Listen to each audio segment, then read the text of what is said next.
Have you ever got into a stock and as soon as you got into that stock, it immediately tanked and now you down in your account, now you in the negatives? Today, I'm gonna show you how to create a trading plan so you can be successful in your next trade. First, there's mental preparation. Trading stocks is emotional. It's just like a roller coaster.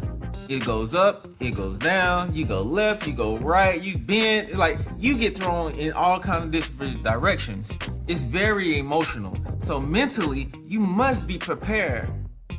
How do you prepare mentally? There's so many things that you can do. Number one, you can go for a jog.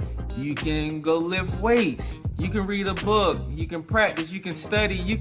It's so many things that you personally can do to build your mental strength, that mental preparation for you to be able to take losses, to ride those highs and celebrate your gains. So there's so many things that you can do to be mentally prepared for trading, because there are highs and there are most definitely lows.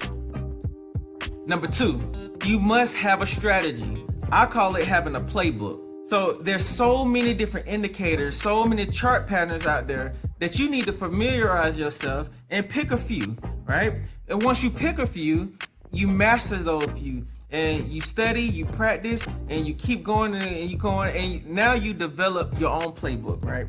So if you have your own playbook and you know what to look for example, having the RSI, having the MACD up, your moving averages, different chart patterns like being bullish, bull flag, trading off momentum, even shorting stocks. Those are all different types of strategies you can have in your playbook. Number three, decide on how much you want to risk. I want you to decide on how much you want to risk in each trade.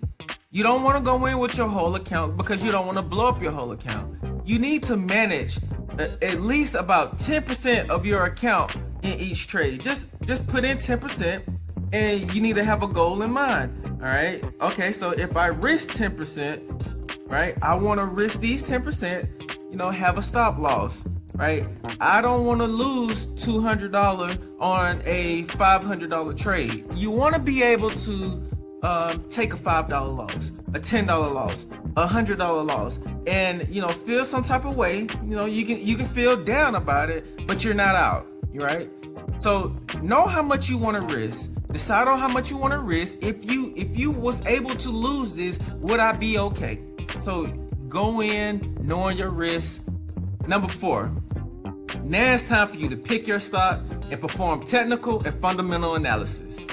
This is most important because you don't really want to get into a stock that's downtrending thinking that it's going to go up, and vice versa. Pick your stock, look at the chart pattern, see if it's on a bullish uptrend or if it's downtrending. That's your technical analysis. You want to look at your charts. You want to look at those candlesticks. Read the candlesticks. See what direction is moving. Is it consolidating, meaning that it's trading sideways?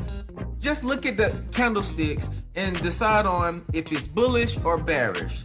Next, fundamental analysis. Go read some press releases. Get to know your company. See if it's filing for bankruptcy. It's so much stuff that you can read up on your company, and that's how you get fundamental analysis going.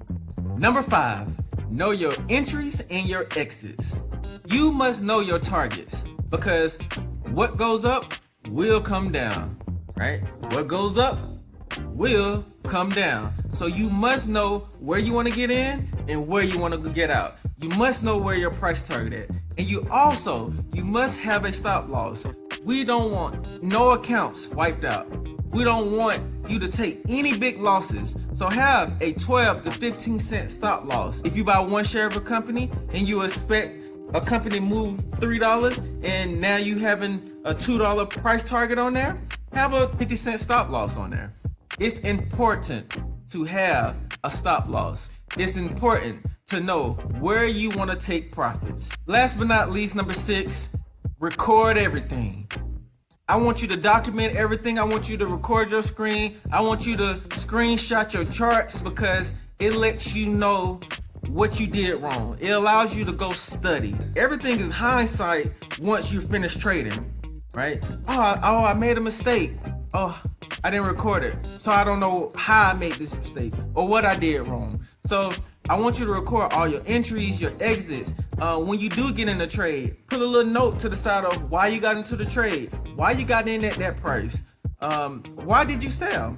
So always record everything. It is important to go back to look at what you did wrong or look at what you did good. All right. Thank you guys. I hope you got some kind of good information out of this. How to create a trading plan, and every new trader usually don't have a trading plan when they go into a trade, but now I want you guys to understand having a trading plan is vital into being a successful trader.